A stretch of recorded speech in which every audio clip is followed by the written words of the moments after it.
And for India to try and say that we are going to host the Olympics in 2036, yeah, but you look at how you're treating your wrestlers. Why should someone give you an Olympic game when your wrestlers are saying these things? You know, on what basis are you saying that just because you can build stadiums? That's not what sport is about. Sport is about the athletes. Who is one of the few sports journalists in the country who writes what she wants.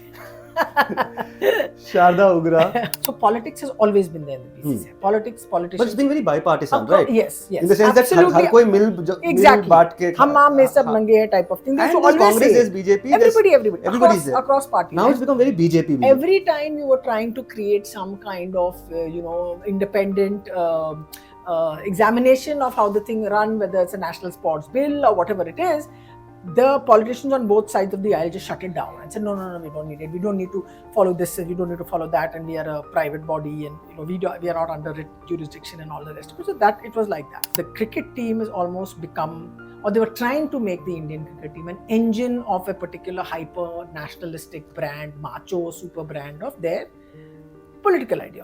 In cricket, what has happened? I was trying to think why doesn't it happen in English football, that English footballers are not afraid of saying what they feel like? Because they won't be charged with cases, they won't have ED raids on them. So that's as the number one sport in a country, football is the number one sport in Britain. They can speak their mind against government policies, and they personally won't be affected. Other than say sponsors will cancel on, which is fine. It's not great, but you're not going to have your house raided. You're not going to have. This is the fear now of EDIT kind of a thing. I work with a team of feminists, yes. And large team of feminists. There's people like Dhanya, Pooja, and all of that. And often I've been schooled into understanding the point that the question of gender is not just about assault on women or abuse of women. It's far more structural. It plays out in subtler ways. They invisibilize you first, that your concerns are invisibilized. By giving lots of money to the women's team, by setting a WPL, very nice. But what's happening about these girls that are getting harassed and abused by coaches? So what are you doing? You're taking the women away from the game. So wrestling communities and all that, they don't want young girls to wrestle anymore, because they think, we don't want them to go and be working with coaches like this. If the officials are like this, then what are we going to do? They're going for this event. We need to have 3-4 sets of uniforms for them to have, because they can't be wearing the same. They can't wear 2 t-shirts or whatever. And he was told with gali given, with Delhi gali, imagine a Delhi gali to preface the sentence, that who spends so much money on women's sport? On women? Does anyone spend so much money on the women? So and this is like a few months ago. He's almost like a metaphor in Dalit circles when we talk about the comparison between a Kambli and a Sachin. Right? The fact that he was left-handed adds like a little, too much symbolism. Too much symbolism in that, right? Yeah. And in the end of the day, what is it that took away the game from him, right? What took the game away from him? It was this so-called behavior thing. And then the question comes therefore as to what is acceptable behavior, because if you look at this post-diversified period of Indian cricket, you had all these bad boys emerging. Really. Right? Yeah. And that really changed the nature of the game. Yes. So did Kambli come a little ahead? Who knows if Kambli had come in in the 2000s, and if he was a bad boy. Yeah. Because Sachin's entire thing was, every parent is saying, be like him. Be this good boy who doesn't speak. Who doesn't speak. That's a bouncer. No, that's a Yorker. When has he ever spoken on something? The most influential ism in the country today appears to be Hindutva.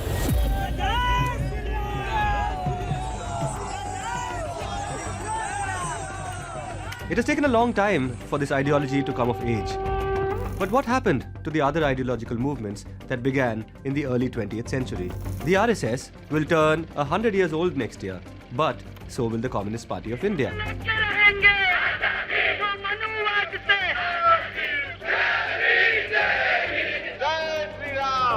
Ambedkarism, Marxism, liberalism, Dravidianism, feminism, Gandhiism. What role are these great big isms of the 20th century playing in the 21st century? What relevance do they have today? Number 3. I'm an atheist in the same way as I'm an leprechaun. Why have there been casteism existing in the country still today? Feminism, by definition, is the belief that men and women should have equal So the rights. nature of the system is to be as mean and rotten as you can, to try to maximize profit. I'm Sudipto Mondal, and welcome to this episode of What's Your Ism? Hello and welcome to What's Your Ism? Now, if you've been following the show, you must have noticed that a lot of the discussions so far have been about politics, of course, but the politics of political parties. In this episode, I'm going to try and get into the politics of sport. And for that, I have somebody with me who is one of the few sports journalists in the country who writes what she wants. Sharda Ugra. Hi, Sudipto. Hi. Welcome to What's Your Ism. Thank you. I watched the program. Very flattered to be here. Oh, thank you. And why are you one of the few people who writes what she wants in sports journalism? What is it about sports journalism that people don't get to write what they want? Interesting and direct, Sudipto-like question.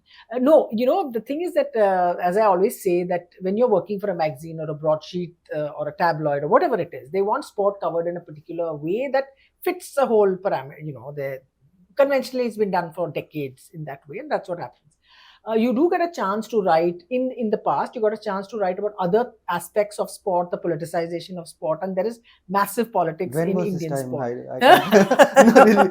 I mean, see, I'm very old. So this would have been, say, in the early 2000s, in the 90s. You could talk about it in a way when it came to hockey. KPS Gill ran the Indian Hockey Federation, so you could have conversations. You could talk about that.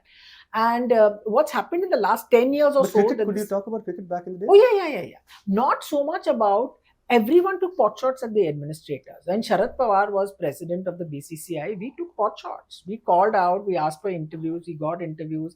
We said whatever we wanted. There was a certain element of free kind of, maybe they were, that generation of politicians was smarter, that they just let journalists say what they wanted to say and they just did what they wanted to do. But now there is definitely a massive pushback. The increase of money in Indian cricket, the massive increase of money post, say, the IPL in 2008 has led to a lot of the independence in the media around cricket kind of falling into this BCCI's, being ring-fenced by the BCCI, the media in that sense, particularly commentators, television. And then it's gone from there. And after some time, people will say, people don't want to read about this, they don't want to know about this. But if anything impacts fans in cricket particularly, then they want to know and they get angry. There is that, you do get that response. This BCCI stuff is obviously going to be a big chunk of what we're going to try and discuss. Yeah. But since you got into this entire business of the timeline, speaking of how it was still easier to write about things in the late 90s and early 2000s and things like that. Now, I come from a different journalistic, genre, so to speak. I maybe cover politics, and one of the things that comes up very often when we interact with foreign journalists is that overall, we as a tribe of journalists in India are a far more pliant lot, and that we are not very anti-establishment. We're not very critical. There's a lot of self-censorship even before. Right. All of this, like before Jay Shah took over or whoever, we'll come to that. Tell me, is there something about Indian sports journalism which is, a little part of the establishment? I don't think it follows that. I don't think it follows that kind of script in that sense. Like you're saying, the political, I know political journalists say, you don't talk about your politicians' private lives. It's like off the chart. Sports journalists in India tended to be far more critical of their cricket board than I would say sports journalists cricket journalists in UK or Australia tended to be. Often they are speaking they were speaking for the board. They were putting forward their board's case. We would be hammering these guys, we'd be hammering those guys. That's the thing that it was. Because cricket is a very, institutionally, it's a very, someone said very interesting, it's a game of empire. So when the British Empire ran it, the British Empire's sort of rules and their followers and everything worked. And then when the Indian Empire is running it now, the financial behemoth that is BCCI, then that empire has kicked in to play. But Indian journalists always challenge their cricket board. That has to be said, always. It's almost like for the players of previous generations, we were the means through which their problems could be talked about, addressed. Hangama could have been created, and they say, okay, let's do something about it. It was a very different, and I noted it particularly when I was writing about other cricket boards and how they responded to the BCCI is not what it was, say, when I started working in journalism. It's a very different entity. It had a very different personality. It had a very different, supported very different causes. It's changed completely from there. Tell me more about that. First of all, they had no money. Okay. This is, say, you're talking till the mid-90s, there was no money because there was no money in television. Now, the advent of satellite television from the early 90s onwards is what changed professional sport everywhere in the world. Cricket happened to be one of it. They didn't know how to sell rights, and then when the South Africans came to India in 1992 and said, how much money should we pay the BCCI for broadcasting those matches back in South Africa, because it was the first thing after the apartheid regime and all that. The officials in the Indian board didn't know how much to ask for. They were just like completely flummoxed as to what is this. Normally we pay Doordarshan. Right. So when television rights kicked in and it started working, at that time the Indians were seen as sort of the maverick Asian board. They were seen as sort of these colonial interlopers who are trying to always argue about something. Jagmohan Dalmia was the leader of an Asian bloc. Right. He changed the structure of how voting was carried out.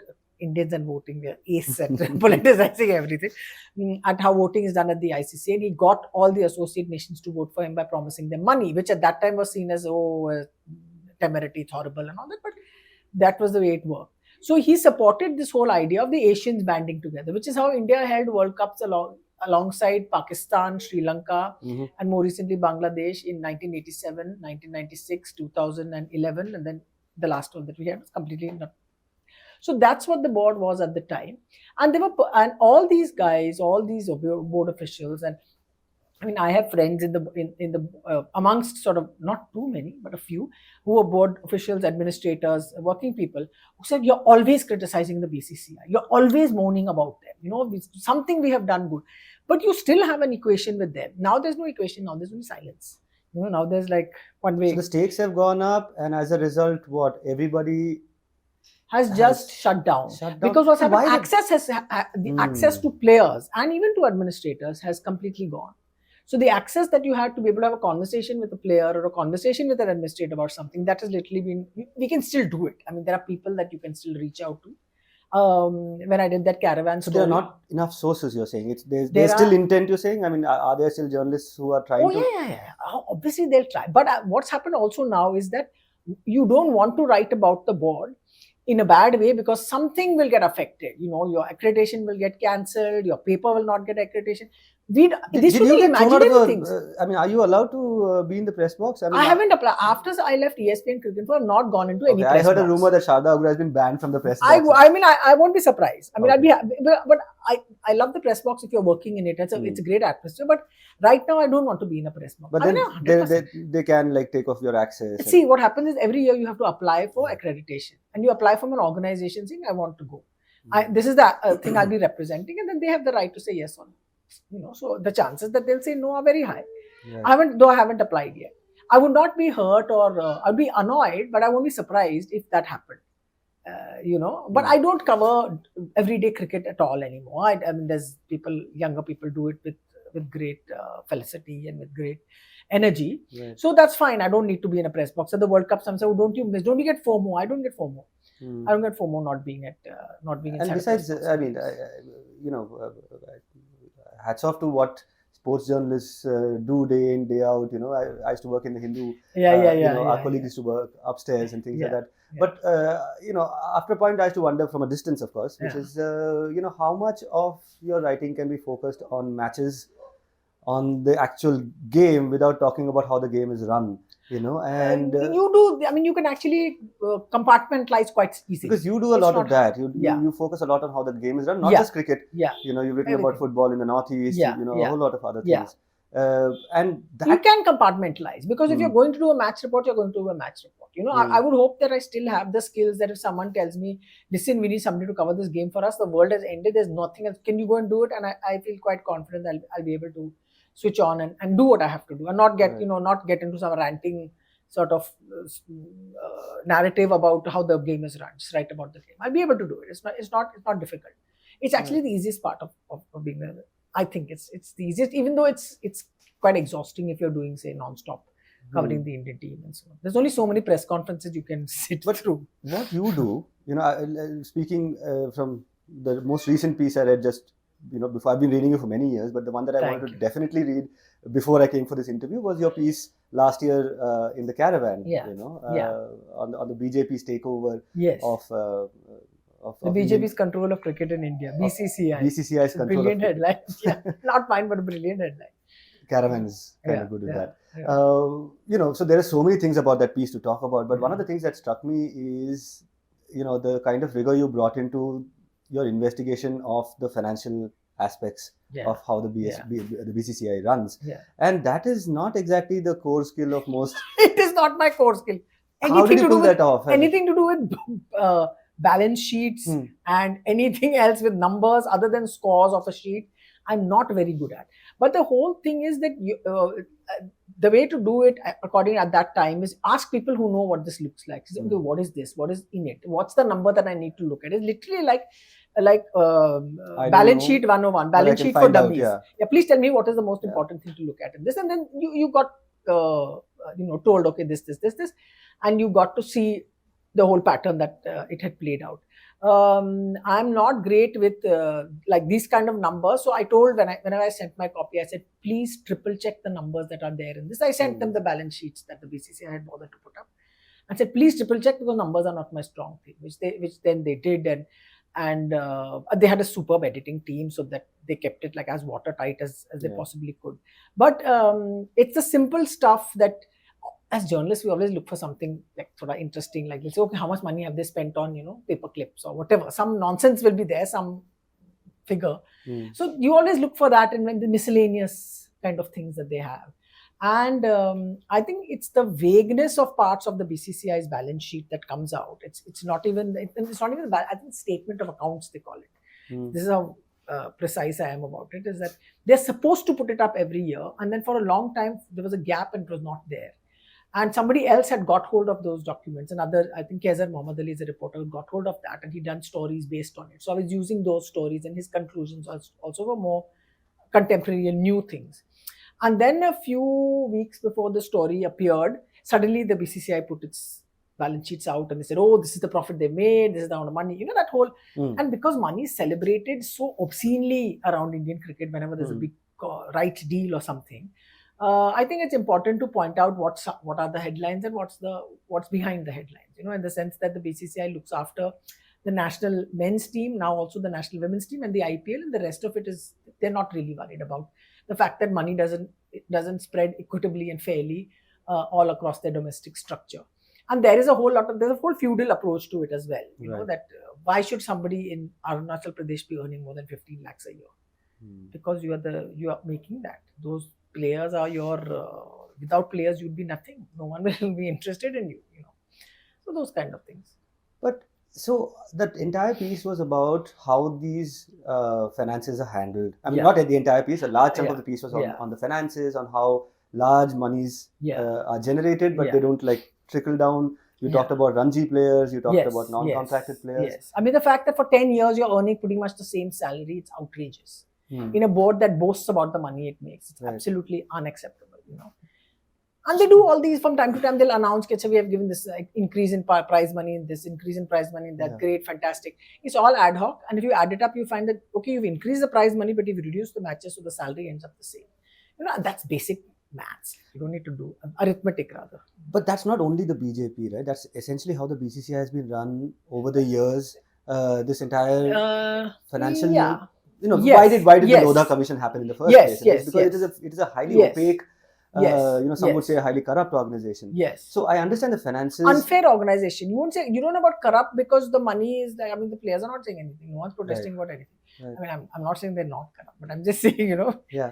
But, what's different this time is that you have the son of the Home Minister at the helm, and your piece talks about this great interest that the Hindutva forces started taking in cricket. Yeah. Tell me about that aspect. I mean, the difference, so to speak, between the corruption of the past and that of today, you would say that back then it was about the money, but today, is it also about Hindutva? I mean, how does Hindutva play into this mix? What happened in this case when the story came up fundamentally is to see how, so politics has always been there in the BCCI. Politicians. But it's been very bipartisan, right? Yes. In the sense absolutely. that har koi mil exactly. baat ke Hum aam mein sab nange hai type of thing. And there's Congress, there's BJP, everybody's there. Across parties. Now it's become very BJP. Every time you were trying to create some kind of, independent examination of how the thing run, whether it's a national sports bill or whatever it is, the politicians on both sides of the aisle just shut it down and said, no, we don't need it. We don't need to follow this, we don't need to follow that, and we are a private body, and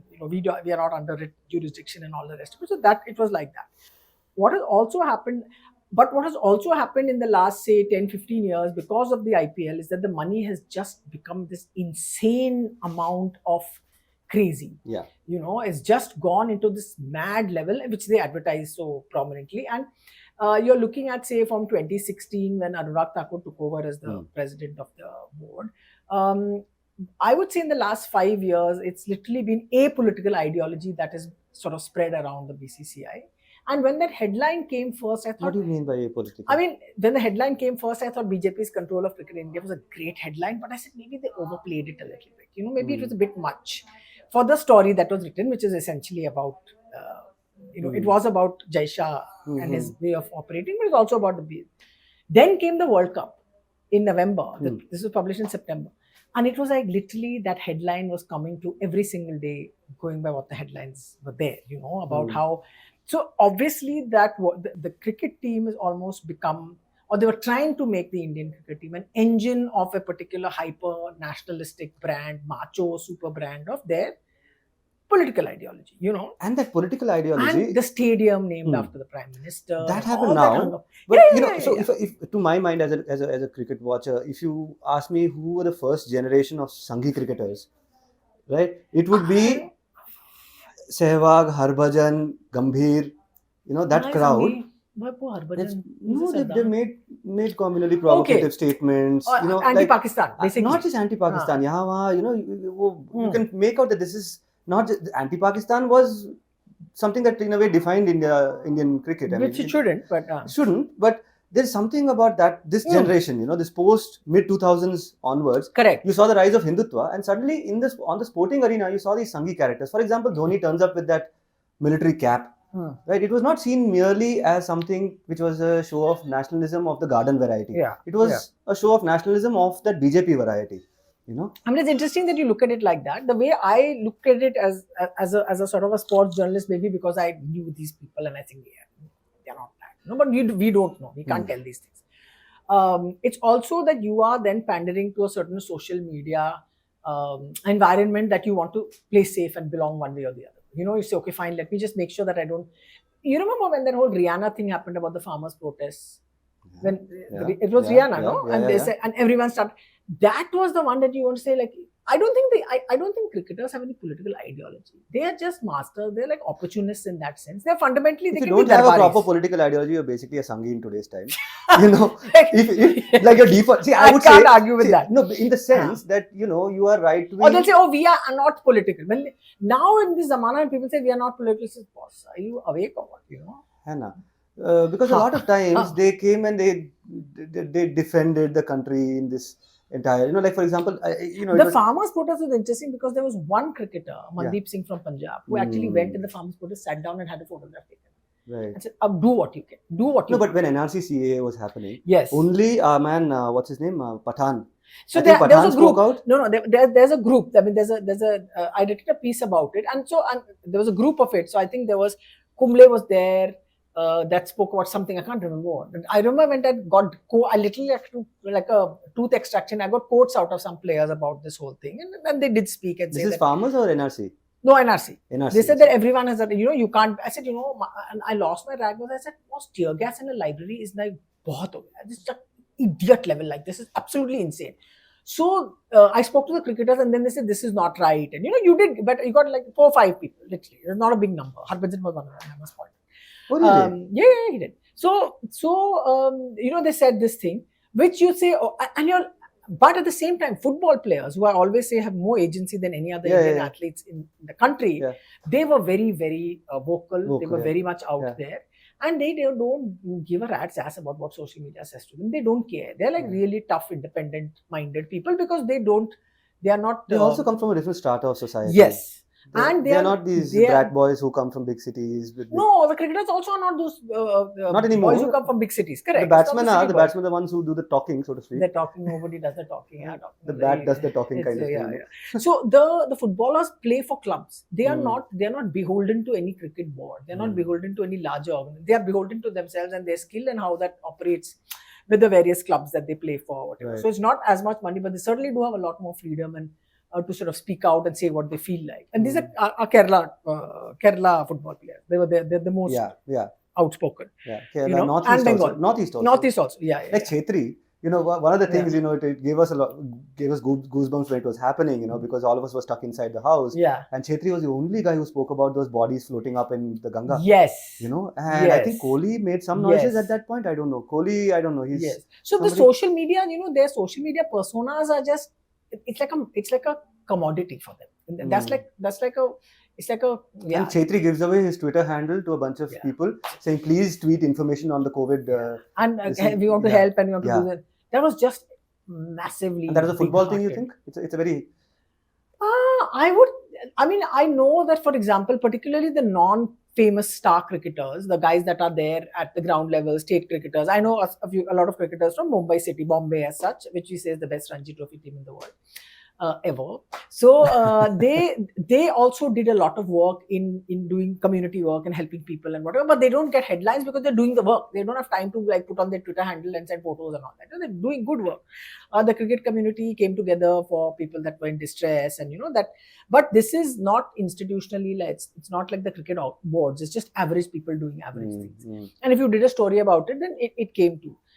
But the very famous ones, you didn't hear too much of. You didn't, and you just felt bad, and you just felt saying, and this is as a sports journalist, you discover that there's a complete disconnect between their skills on the field and what is outside. And it's the people that are not so famous and not so starry who have, people say, no, they've got a lot at stake, so therefore they cannot talk. And also, the people who are earning very average money, as if they don't have anything at stake. If their life is finished, if their income, if they go to jail or something like that, what's going to happen to them? What's that?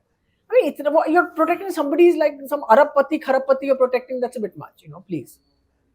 I'll ask you a cat person, dog person kind of question about Indian sports, okay? What is a cat person, dog person? They say there are personalities, people who like dogs are certain kinds of people. Cat. I don't like but cat. Because cats are not. I mean, I'm not a pet person, but okay, go on. But if you were to take it in the Indian context, the cat and dog question would be cricket and football, right? Saying that there's an essential quality, there's a certain kind of person who becomes a footballer, there's a certain kind of person, a mentality, a certain ethos, that football is when you say outspoken, this is something that has defined footballers across countries, and you have an Mbappe who had a huge influence on the French election supposedly. What's his name? Gary Neville and all the English football players, Marcus Rashford and all those guys. Going back in time, these are people who... Socrates. Exactly.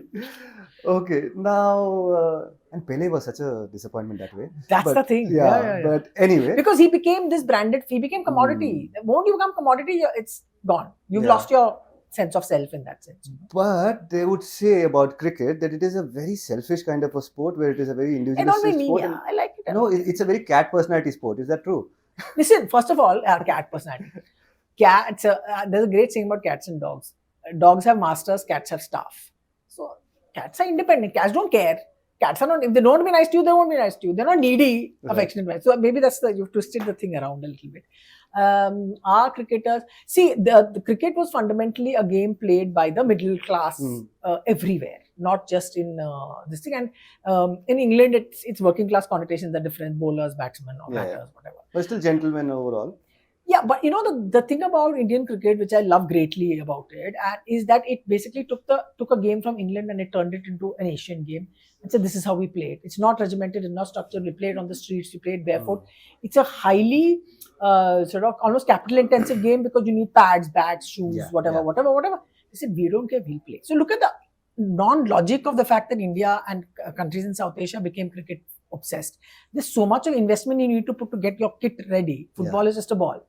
But cricket was able to do that and break those boundaries and whatever. And that's what challenges, in a way to start with, that's what challenged the England and Australian sort of way of looking at Indian cricket. And I feel a lot of older people, a generation older than me, mostly men, they thought that we have to play a particular kind of cricket. We have to play the Australian way, or we have to play the English way, or what is correct or not correct. And Indian cricket is completely diametrically opposite to that in terms of state. How do you play? What's the game? What does the game mean to you?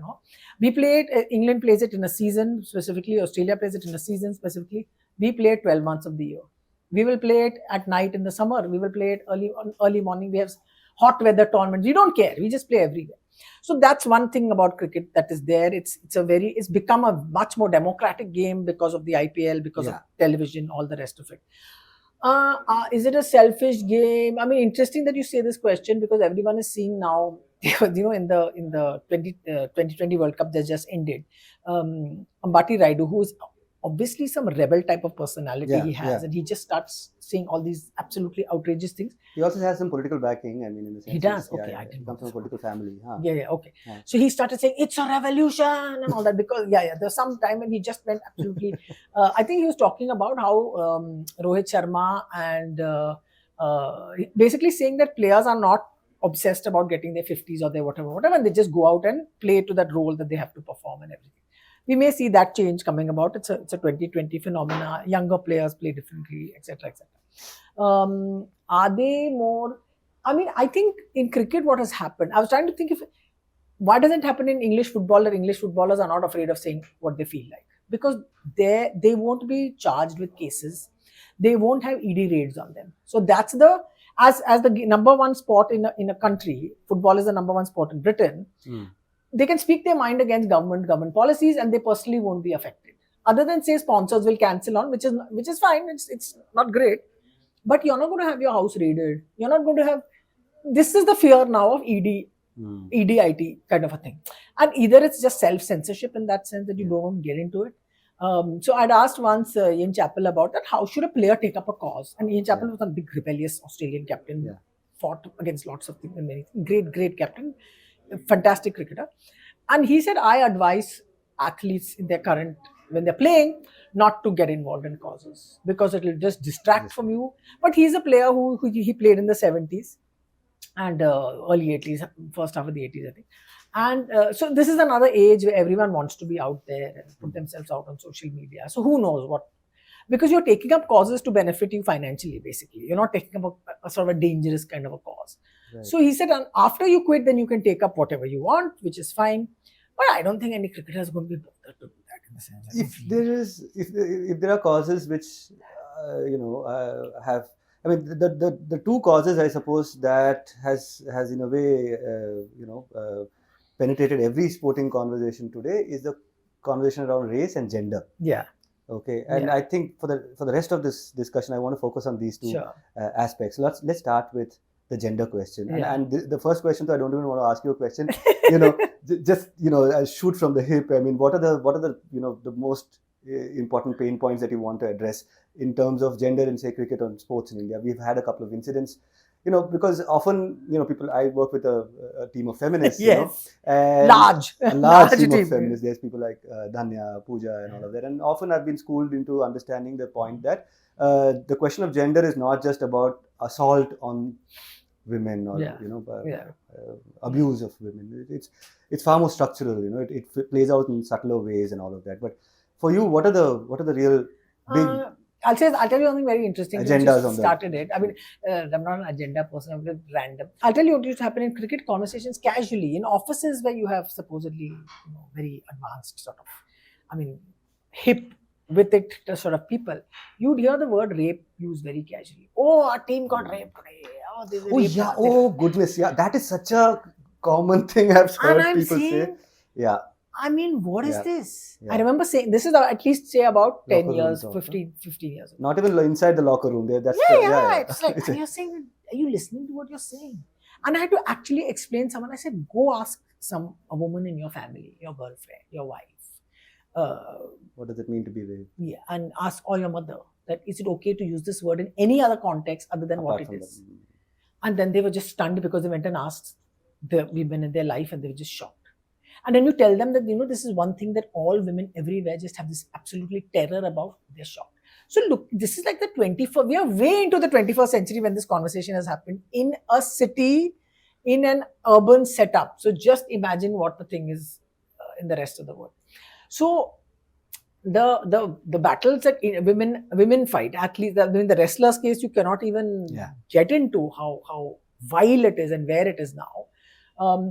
I have a great theory which I've started using now, saying that Indian sport treats its athletes like the Indian government treats the public, like the mass public.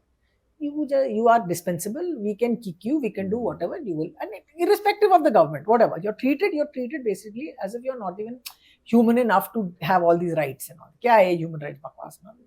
So that's the way India treats its athletes. Not its most elite athletes. The elite athletes are like cotton wool and looked after, and Bharat ki beti and all that bakwas which we see means nothing eventually. Yeah.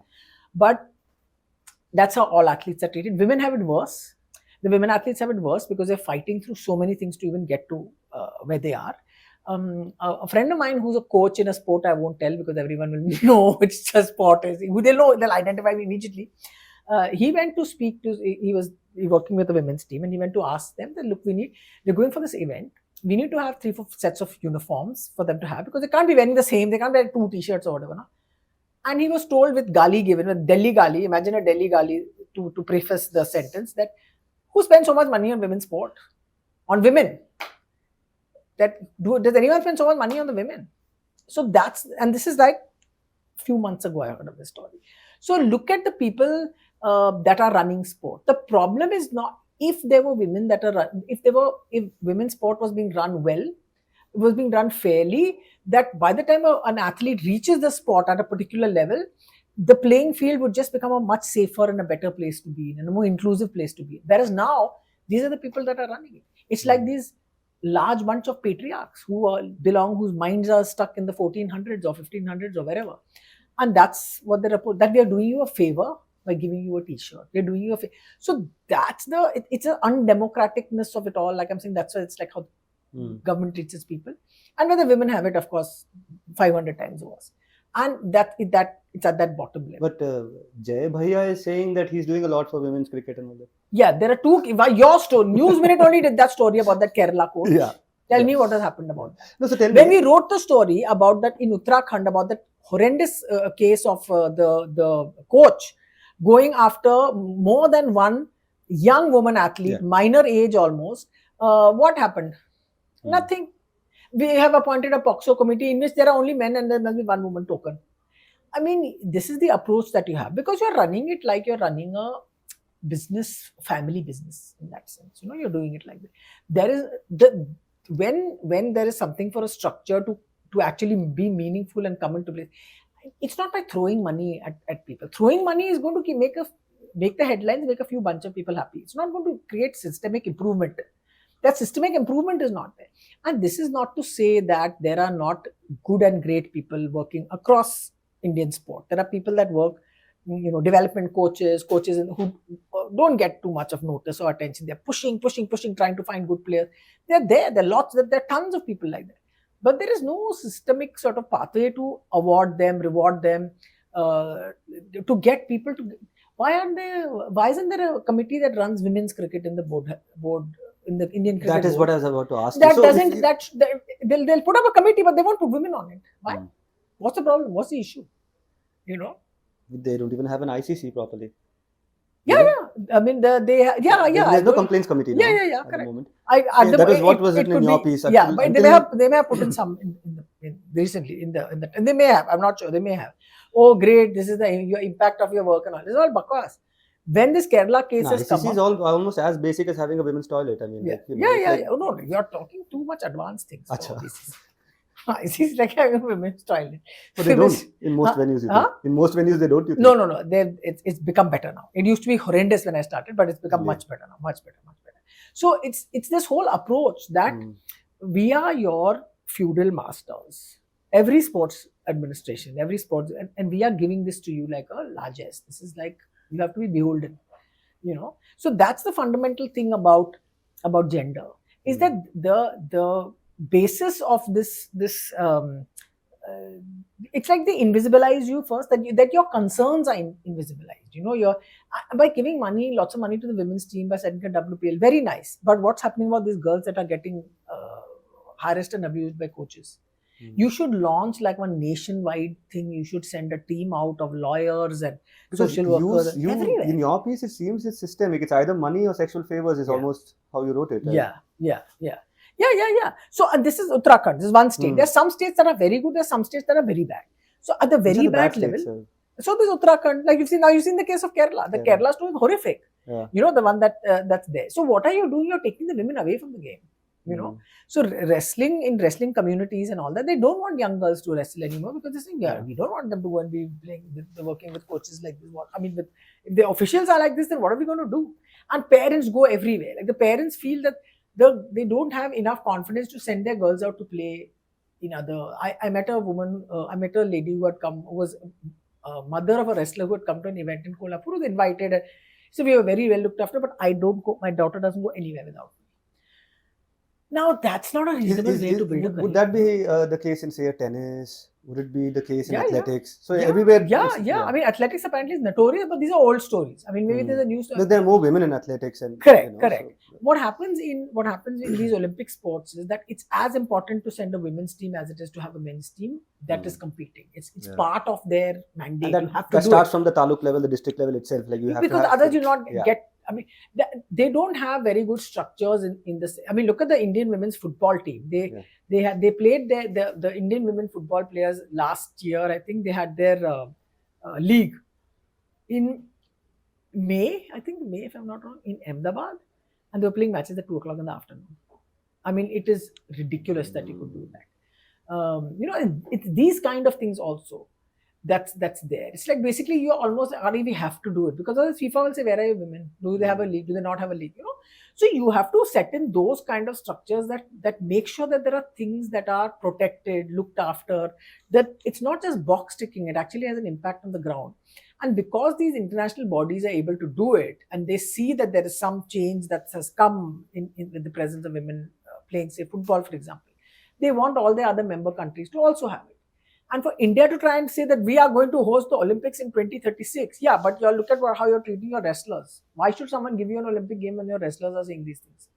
You know, on what basis are you saying that you are just because you can build stadiums? That's not what sport is about. Sport is about the athletes. This is how you're treating your women athletes. So Paris 2024 is going to have equal number men, equal number women. You know, and you don't see that emerging as a cause among Indian sports women. I haven't seen many people talking about it. I mean, even the Kerala case. I was surprised to see that none of the national cricketers spoke about it, and it is such a shocking. Because it's awful. Because it's like they are caught in. I call this the golden cage. Even the retired cricketers, none of them spoke. They're inside that golden cage, you know, and they think let's not disturb anything. Because what are they getting from the BCCI, for example? They're getting pensions. They're getting, which are basically handouts. I mean, I think it's not done professionally. It's done in a random ad hoc manner. There's no structure to this whole thing. And you know, a case of Anshuman Gaikwad, who was diagnosed with cancer.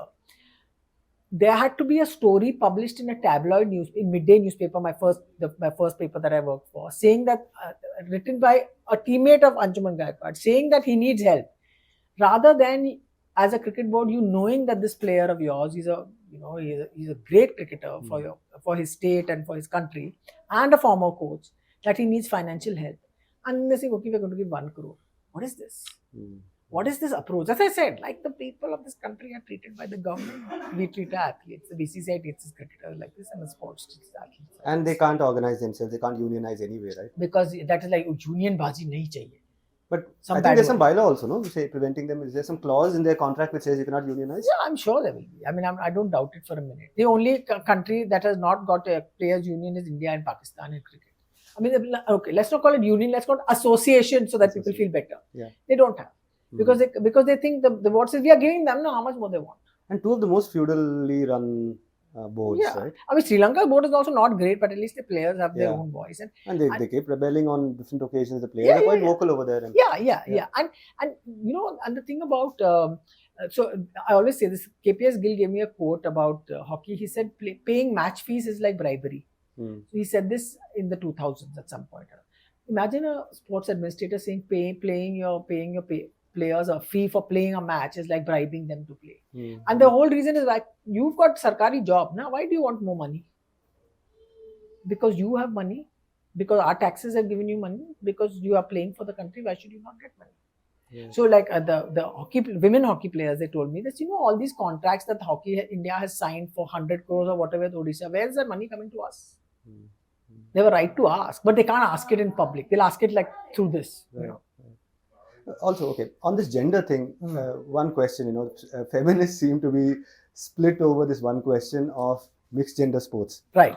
right? Yeah. And there Oh, are you mean trans? You don't mean mixed gender? Mixed gender sports are happening. no, in the sense a mixed gender cricket team or a mixed Acha, gender हाँ, football okay, team, okay, right? okay. So there are those who will point to the fact that see the dive in the women's cricket, the Yeah. catch was so much more spectacular than the men's cricket thing. We are as Right, good and things like that. And then Yeah. there are others, and therefore use that to say that hey, they should we should compete against each other and see And cricket is the kind of sport where you can actually do that because it's so much about skill. Yeah. No, it is about skill, but also the game is played at a faster pace. Like football, the men's and the women's game is played at a faster pace in the men's game than so it is. where are you on this question? Because the thing is, one point of view is that we are in a league of our own. We don't need to prove anything to anybody. Women play in a league of their own. Men play in a league of their own. There's another which says that hello, if sport is a spectacle, create an even more exciting spectacle. Yeah, it depends on what sport you're playing. Then. So cricket, let's say cricket. Yeah, because cricket, Kohli and all that we're talking about. But that was a marketing thing that they had done. Even I had come and done one talk for it. I was in ESPN. There's a marketing thing say they're going to play against each other and all that. Maybe they said they have mixed teams or something. No, I don't know.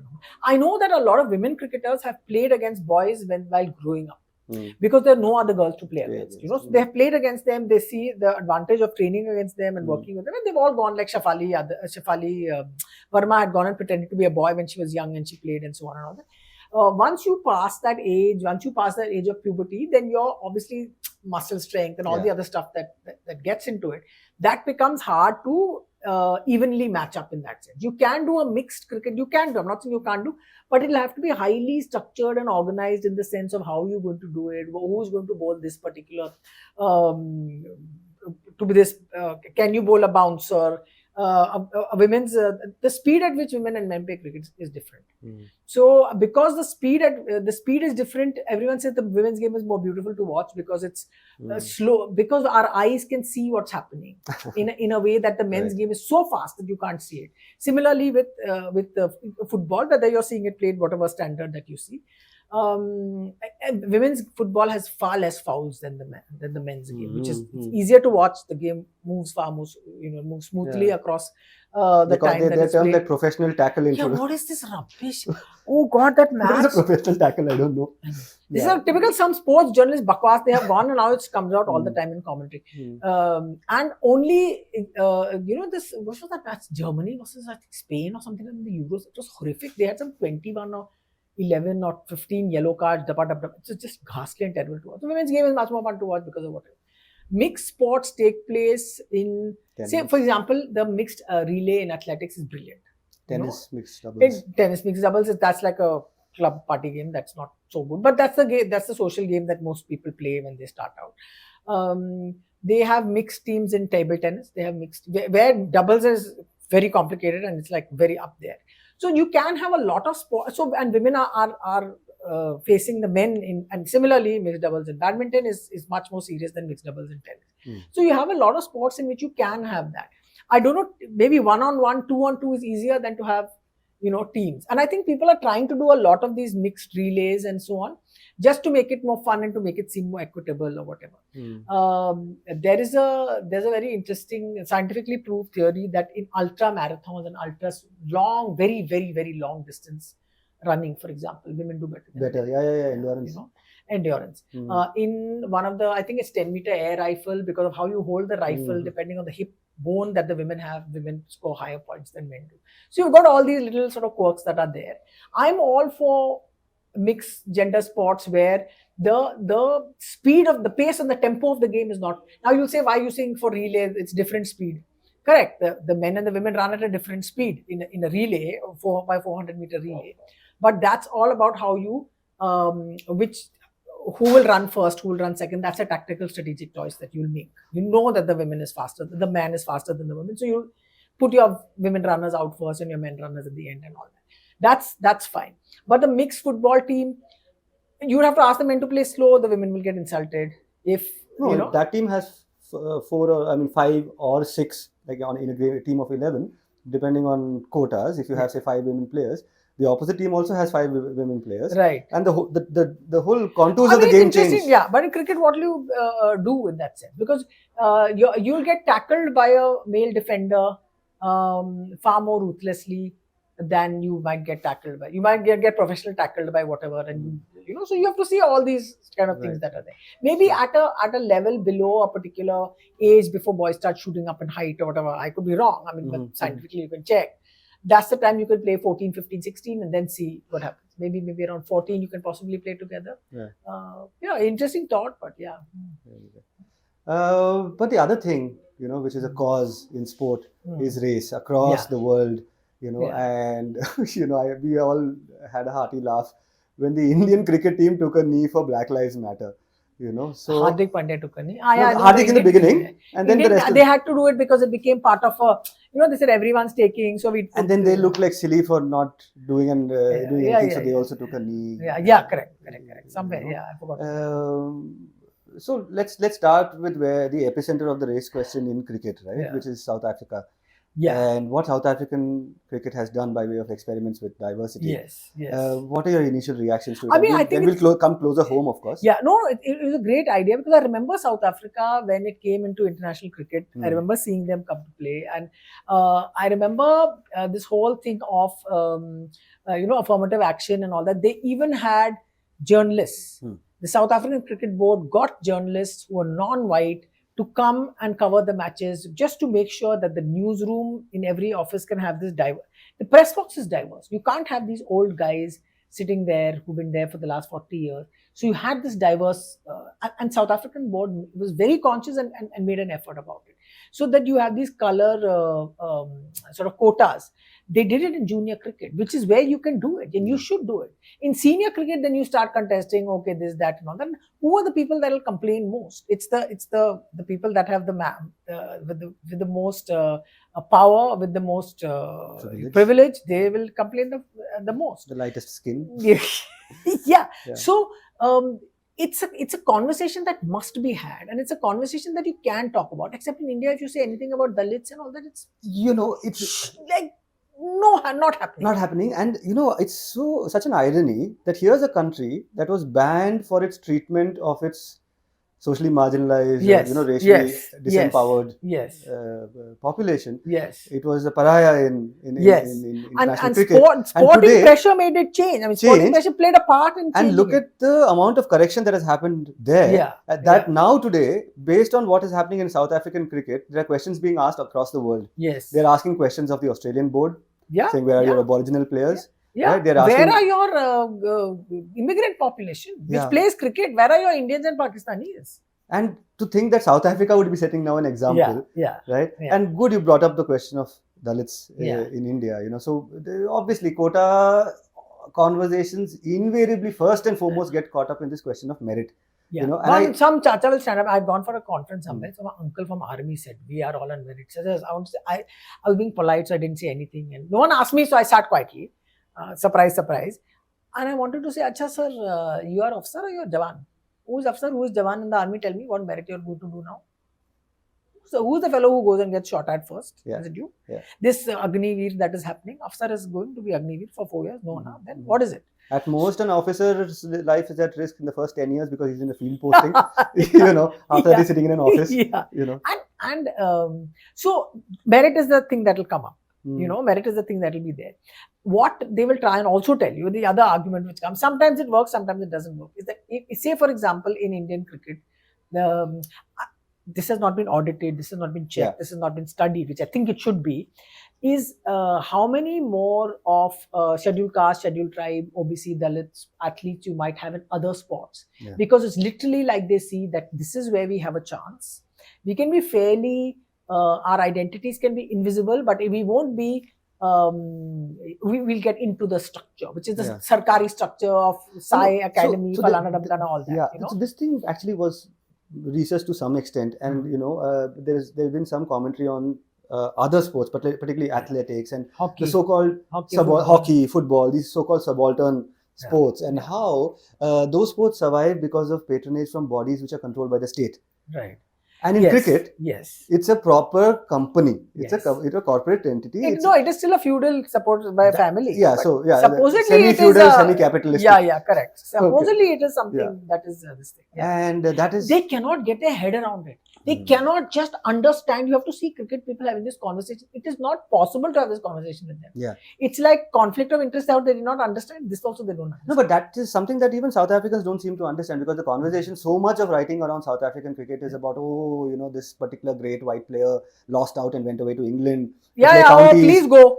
That of course, that you and I can say. But then the statistics also show that there was a research, a study conducted where they found that after they introduced quotas, they went from number 7 to number 2 in tests. I mean, that they're showing their you statistics those are actually things. improved.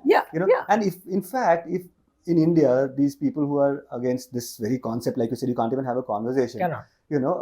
If you consider what happened with the coming of money, liberalization, and all of that, is that the sport entered spaces where it never went before. Yes. And the players who came from those, from the boondocks, literally, they are like they are the ones who became the they are ones who changed the nature. Who changed the nature of the game. They changed the nature of of Indian cricket. These small town boys who don't speak in English, as opposed to Ganguly's boys, or even before that, Azhar's boys. Ganguly's were small town boys. Ganguly's Azhar's boys.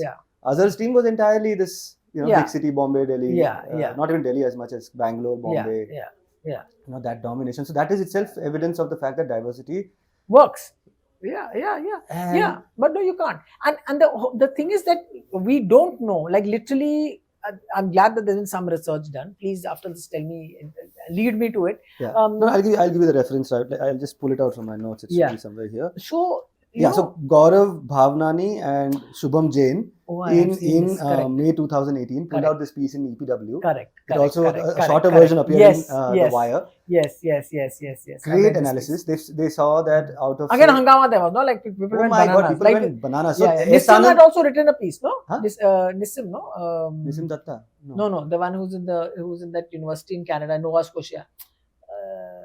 The Hindu article that was there. You remember? I remember S. Anand doing it in, I think it was an Outlook. That was in the early 2000s. And Bawal Mach Gaya, because some Australian journalist also picked up on it and wrote a commentary, and all Indian players were screaming and shouting, saying, but this piece is so interesting because, of course, they go into statistical analysis. And one of the things they come up with is that in the last, 60, 70 years... They use a South African example, you're saying? Oh, no, they look at India. Okay. And they found 4 Dalit cricketers, test cricketers, among 300 who played for India. And the thing is, they will not even identify as. The thing is that because this is such a prickly issue, they don't identify or speak as confidently or whatever about. Vandana Kataria, the hockey player, had that her house was attacked, and some last time when we didn't.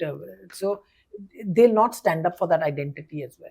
They won't identify clearly and say, this is who I am. Now a boxer might, a football player, you don't know.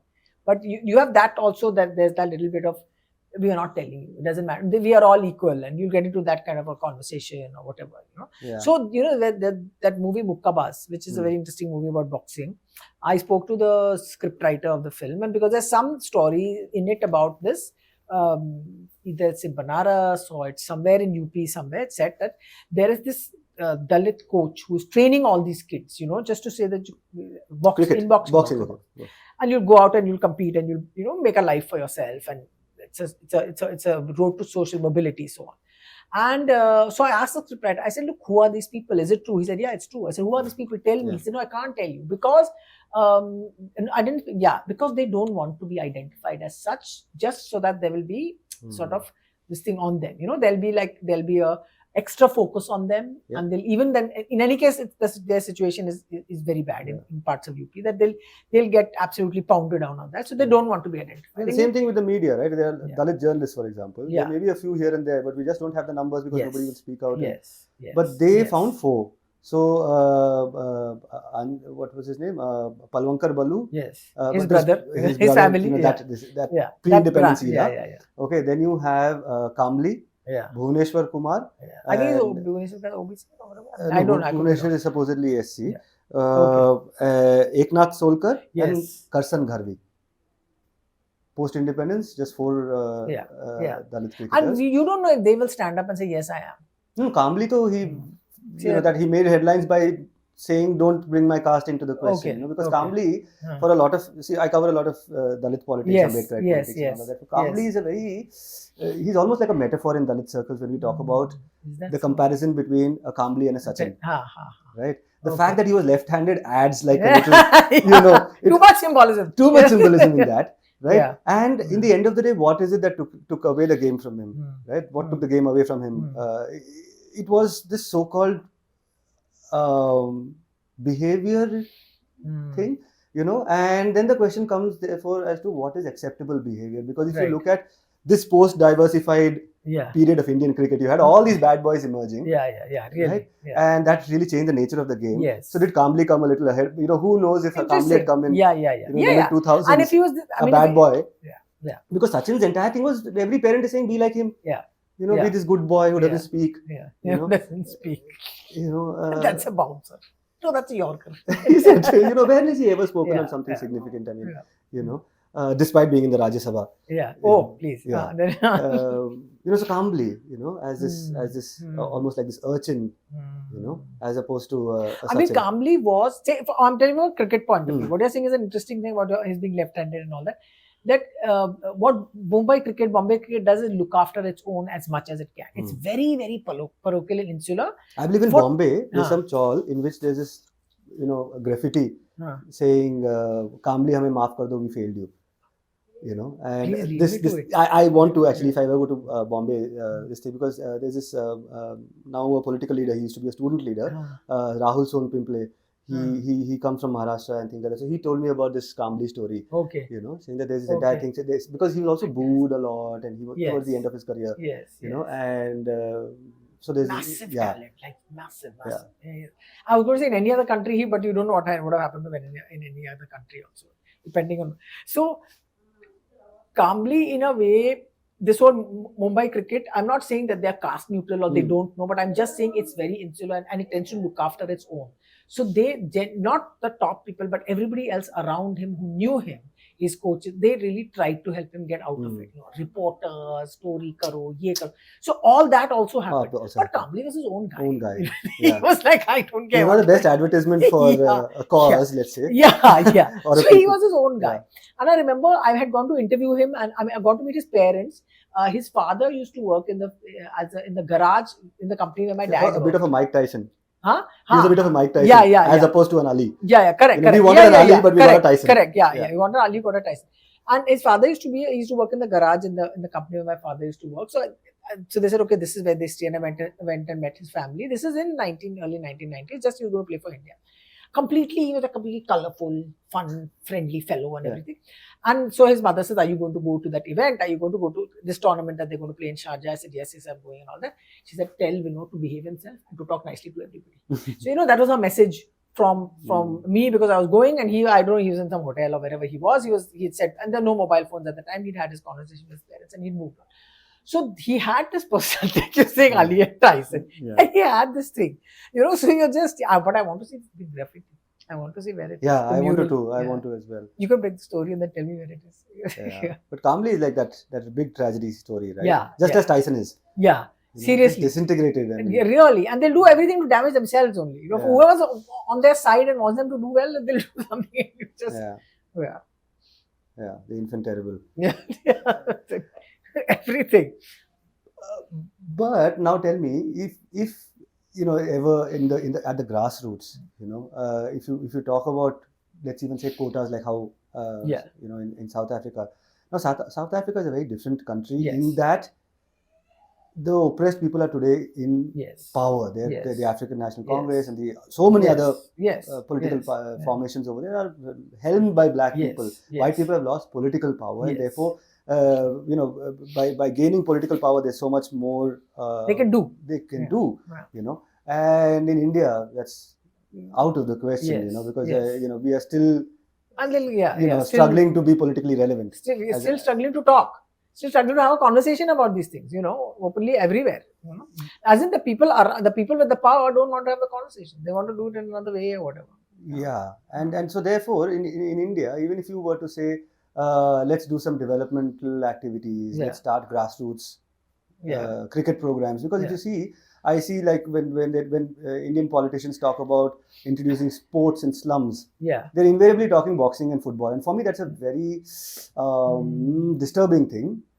because these They are physical contact physical, sports, contact reduced sports. contact sports. I mean, football you understand because of the fact that it's cheap to run. cheap to run, Yeah. but it But also it's a cheapens the contact individual. sport. It cheapens Yes. the individual. Yes. It treats him like a buffalo, Yes. right? Yes. In our areas, we call it, like, now critically we have started calling it mutte pal football, which is the Sports Authority of India will give you one pal, which is a glass of milk, Yeah. and one egg, Yeah. and Mutte. bhago, Yeah. bhago, Yeah. So this thing of even the black athlete, Yes. why was Tiger Woods so important? Because he was playing golf. Yeah. Look what he did then. There then he became commodity. are any number of white bad boys. Then he became commodity. No, I'm saying there are any number of white bad boys. In that diversity, let's have some black bad boys also. So, Tiger Woods was like a different level of no, but why did it become so important for people? I mean, why did people take so much pride in? Correct, but Tiger didn't speak about these things. He didn't. Tiger stepped away when he didn't want to chat about this at all. There are so many of these characters who come to symbolize many things for the people, while they might not have themselves taken some positions and all of that. That's fine. But why was it important? Because he was playing a so-called non-black sport. Serena Williams, Venus a non-black sport. The Williams, right? The Williams but if you look at the administrative or the political will or any kind of political action towards sports development in marginalized communities, it is these sports. And what it does, because I see, so in Bangalore you have that mini Brazil, right? Yeah. That neighborhood? In Austin town, Gautampura, which is where I stay. Gautampura, right? So Gautampura, I've seen generations of young boys, great physical specimens. Yeah. Because football requires you to be a physical specimen, right? And they get picked up by these scouts in the army and things like that. Correct. Or, they play for some teams and all that. And there's a burnout very quickly. By the time they're in their mid-late 20s, their legs are of no use. They've been battered. And then they come right back to the neighborhood, and in 5 years you see them running around, with puffy faces. They've taken to the drink. The drinking problem among former sports people, I tell you, at least in slums in Bangalore, because and that's what they turn them into. They turn them into these less than human creatures, who just have to go into the physical performance. There's nothing intellectual about it. And cricket. I mean, it's interesting what you say. The starting point of it is actually for the BCCI to do an audit of how many. It will be a massive audit, but like I keep saying, you can run an election, boss. You can do an audit of how many cricketers there are, informal, formal, in this country. It is possible. Find out the pockets where there is no cricket. See, when this whole Lodha committee came and they said there have to be teams from all parts of the state, and they say, where people in Manipur don't play cricket and all that. If you want to, they'll play. Somebody must be there. India is a big country. People always want to play. So if you have to do any of these things, you have to even identify those pockets and find out what it is. Those kids are not going to play cricket because they see either it'll be one of those really crazy fellows who comes out and says, I am going to play cricket. I am obsessed by it, which is just like an outlier and it's a 1 in a billion chance and it's going to happen and come through and it'll become a symbol for empowerment of marginalized communities.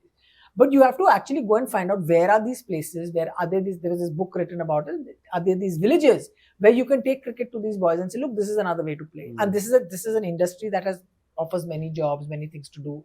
You can become the coach of this area, whatever. But you need for that, you need a little bit of vision and a little bit of like a wider way of seeing the world and what your sport stands for. At the moment, your sport is just a money-making machine for the people that run Indian cricket. It's just a money, it's an ATM. That spits out money. So they don't care about these things. And they'll say, even Indian sport in so many ways, they'll say, "Arey, talent will always come. Isko maar diya, usme kya hua? We'll knock you off. Somebody else will come. Don't act smart, don't talk." That kind of thing. So the Indian hockey team coach wrote a book about how Indian hockey is run, women's coach, when we reached the semi-finals in Tokyo. That book has been stopped by the court because he has gone and done pardafash of everybody. He has just exposed all the officials at the top and said, this is what they like, this is their attitude, this is what they do. It's all true, I've read it. So, but that book is not going to be published. Right. So, it's putting the child and the young person at the center of your sport, which is more important. But it's in ours, it's like, no, sorry. Hamari dukan, we are a running dukan. So, running dukan. But in that dukan, women's sports supposedly has seen a lot more caste diversity. There was a piece in The Wire by Sukanya, this journalist. She talks about the reason for that being that women's sports, cricket, has traditionally been supported by the railways.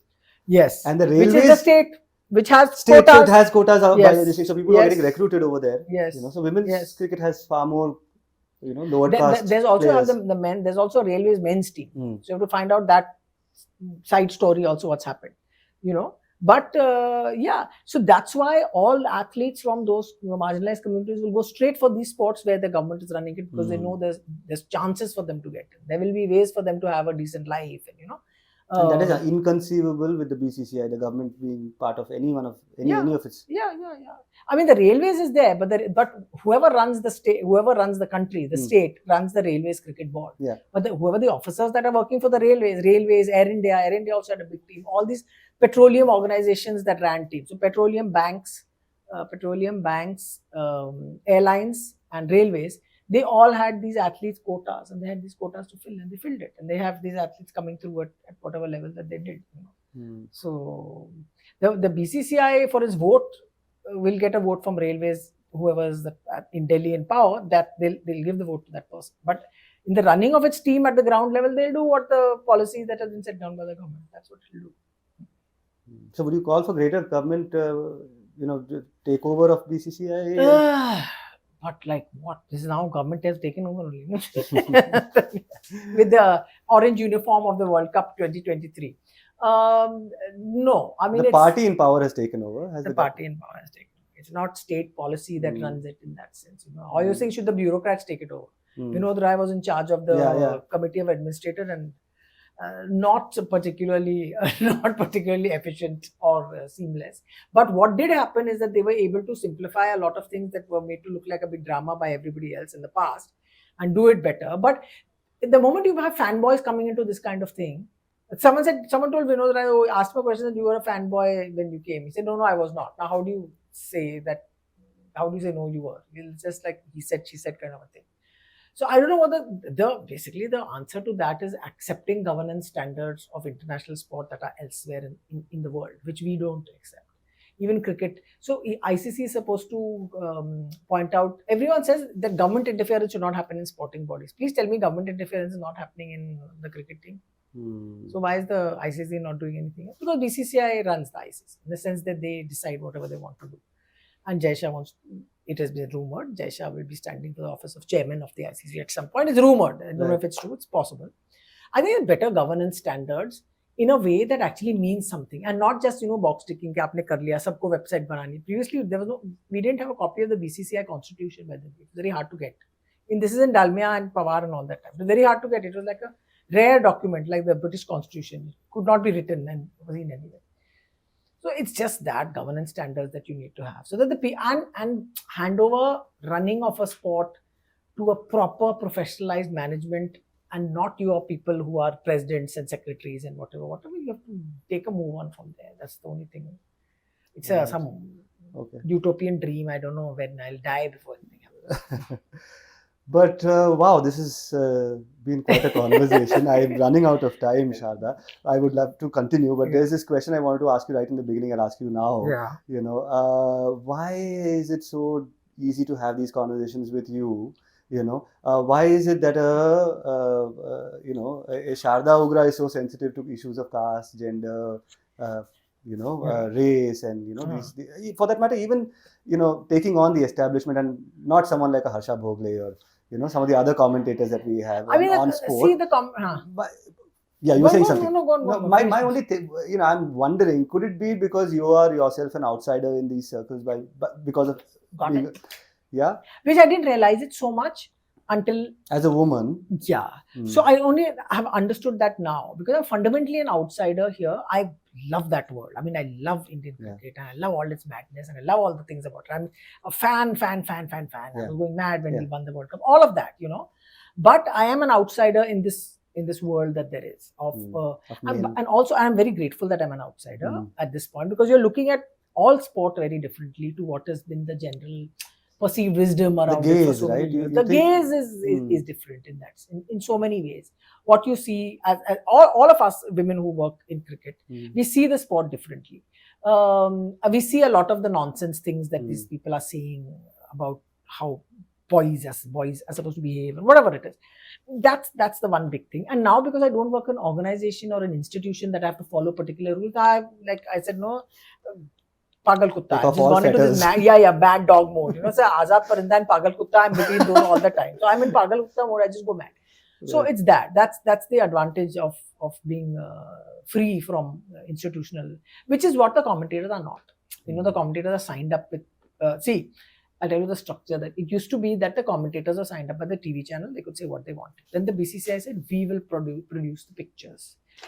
We will produce the commentators. You will have to have Gavaskar and Ravi Shastri wherever India plays, in whichever part of the world. Okay. Then whoever you add in as your independent commentators, we will sign them up. So obviously you're not going to say anything against your employers. And if you want contracts in Indian cricket, commentary contracts in Indian cricket, you can't be having free-flowing conversations, no matter what you think. You can't be doing it because seriously, it's a lot of money. So either you say, I'm not going to cover Indian cricket. If I get a contract, I don't get. If ICC gives me for ICC events, I'll come. Otherwise, I won't come. I won't be on the IPL money It's not machine. just commentators, no, Sharda. There's so many writers. You're a writer. You're not a television commentator. Yeah. There are so many writers who don't take the calls that you do, and it could be your ism, the feminism that you bring into your job. My ism. Your ism. It could be feminism, outsiderism. In that sense. And when you get older, you just you see it more clearly in many ways. You just see it's okay to be a bit problematic and a bit sort of always arguing and whatever. And because you don't want to do the same thing. I asked Simon Cooper, this great football writer and Financial Times guy, great writer on many things. I said, why did you stop covering football? Regularly, you used to go and do events and all. He said, I could bear the stupidity of it. I said, what do you mean? He said, the press conference. I could bear it. So you should be able to do that. Can't bear the stupidity of it at some point. And it's just that. So, yeah. But people don't do it because in Indian cricket particularly, everything is linked to some personal large amount of cash, basically. You'll get a contract, you'll get a book thing to do, you'll get something else. It's all connected. And if you're going to mess it up by being, by fighting and by calling people out and saying this one is useless and that one has done this and this uniform is terrible and all that, you're not going to get those things. So people are just a bit worried about it. They're just a bit. But you look at them and you just feel bad. I say, come on, what is this? If you don't want to talk, who's that doesn't worry you. No, what? Who will give me anything? I keep saying I don't need the press box accreditation. When I need it, I'll figure out. But at the moment, I don't need it. All right. Okay, Sharda, thank you so much. That was Sharda Ugra and her ism. With this discussion, I hope to open up more conversations around topics which are not only about political parties and elections. I want to have more guests who are from the field of sport, from culture, from cinema, music. I hope to introduce you to such people going forward. For now, that's all we have. Thanks for listening. Thank you, Sudipto. That was great.